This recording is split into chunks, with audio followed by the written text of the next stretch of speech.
పనసకాయ కర్రీ సింపుల్గా ఎలా చేయాలో చూద్దాం. హాయ్, హలో, నమస్తే, welcome to my channel Shruti blogs.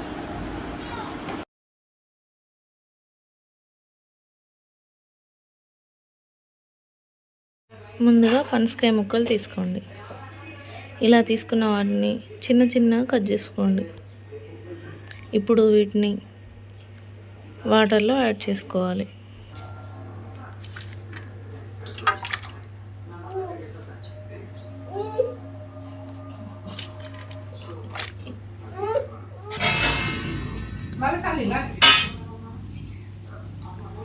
కొంచెం సాల్ట్ వేసుకోవాలి. ఇందులోనే కొంచెం పసుపు కూడా యాడ్ చేసుకోవాలి.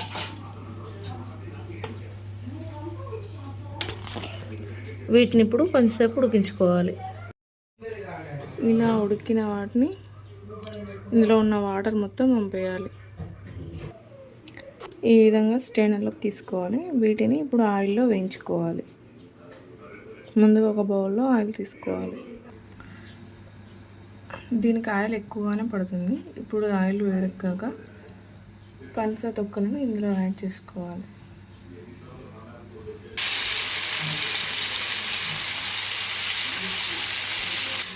ఈ విధంగా ఈ కలర్లోకి వస్తే సరిపోతుంది.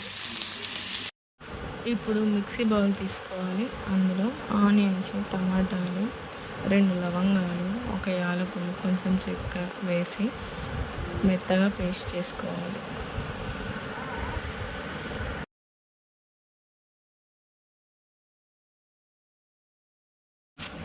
ముందుగా ఒక కడాయి తీసుకోండి.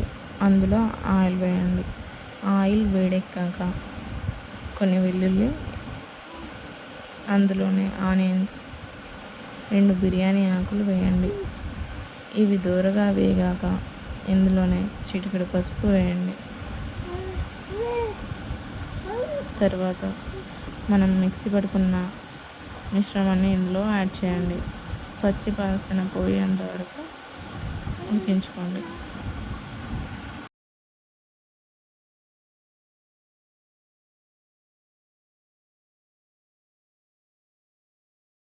ఇందులో నుంచి ఆయిల్ మొత్తం సపరేట్ అవుతుంది. అప్పుడు పచ్చివాసన మొత్తం పోతుంది. ఇప్పుడు ఇందులో కారం యాడ్ చేసుకోవాలి. దీనికి తగినంత ఉప్పు కూడా యాడ్ చేసుకోవాలి. ఇందులోనే పనసకాయ ముక్కలను యాడ్ చేసుకోవాలి.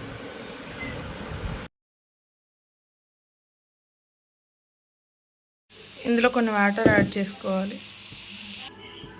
ఈ విధంగా వాటర్ యాడ్ చేసుకోవాలి. ఇప్పుడు సిమ్లో పెట్టి ఉడికించుకోవాలి 5 to 8 minutes. 1 tablespoon కొత్తిమీర పౌడర్ వేసుకోవాలి.